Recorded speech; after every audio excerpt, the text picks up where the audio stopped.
When I ask leaders what holds them back from setting boundaries, I hear the same thing almost every single time. I don't want to be that kind of leader. I'm Liz Murray. Welcome to Take 5 with me. This week, I want to challenge how you think about leadership boundaries, because in my experience, most leaders have the concept completely backwards. And once you see it differently, it changes everything about how you lead. Here's what I see when I start working with a new leader. They know something needs to be addressed, a standard that isn't being met, a behaviour that keeps surfacing, or an expectation that's just not landing. And they know they need to do something about it, but they hesitate.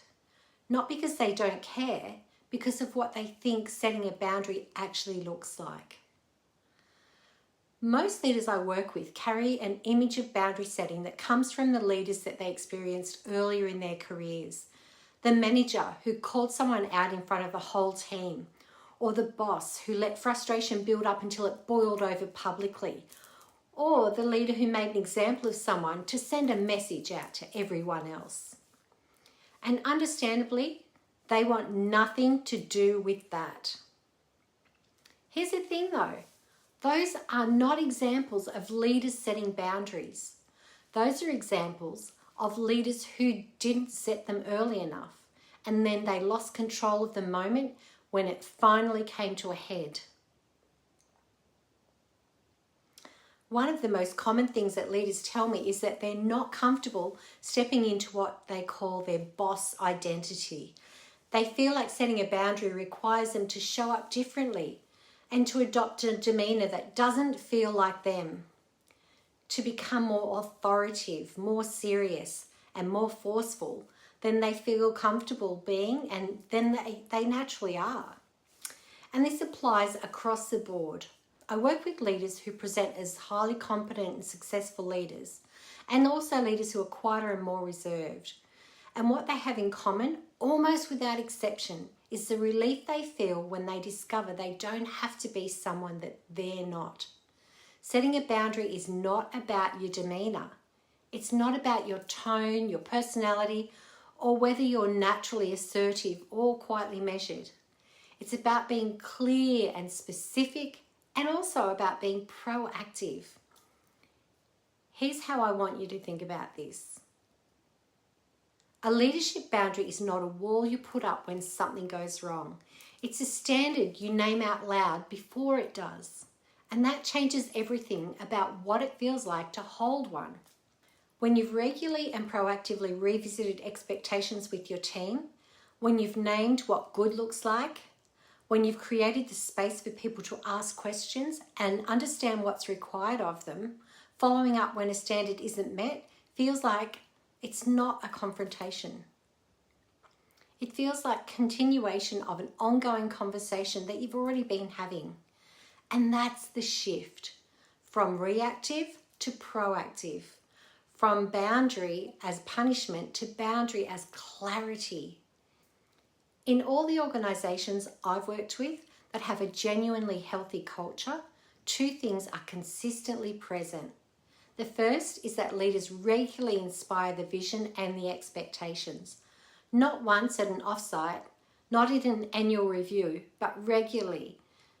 The mission is alive in the room, people know what they're working toward and why it matters for the company, but also for them. The second is that there are regularly structured conversations between leaders and team members, not just performance reviews, ongoing check-ins where feedback flows both ways and where effort's recognised and where expectations are revisited and clarified. And here's what the team members in those organisations consistently report. They feel valued, they are clear on what's expected of them, and they know exactly where they have the freedom to exercise their own professional judgment and bring their own creativity to the work. That's not a coincidence. That's what proactive boundary setting creates. Not a rigid, controlled environment, a clear one. And clarity is what allows people to operate with genuine confidence and autonomy. So here's the truth I want you to take from this. The culture you have is not shaped by your value statement. It's not shaped by your good intentions.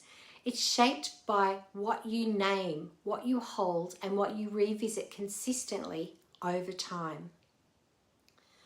Leadership boundaries are not about control, they are about clarity.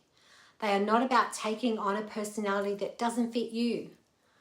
They are about showing up consistently with the expectations that protect your team's ability to do their best work.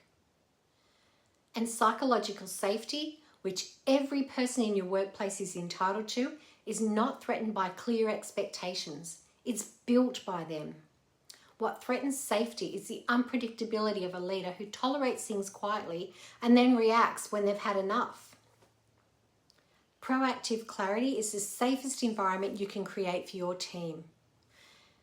Next week, I'm bringing everything together and we're looking at how standards shape culture and what your team's behaviour is actually telling you about your leadership right now. It's the most confronting and the most useful lens I know. Make sure you're subscribed so you don't miss it. And if this is landing for you and you are ready to do this work right now, Be Exceptional is my online course for leaders who want to lead with clarity, set standards that stick, and build teams that genuinely step up. The link's in the description. I'll see you next week.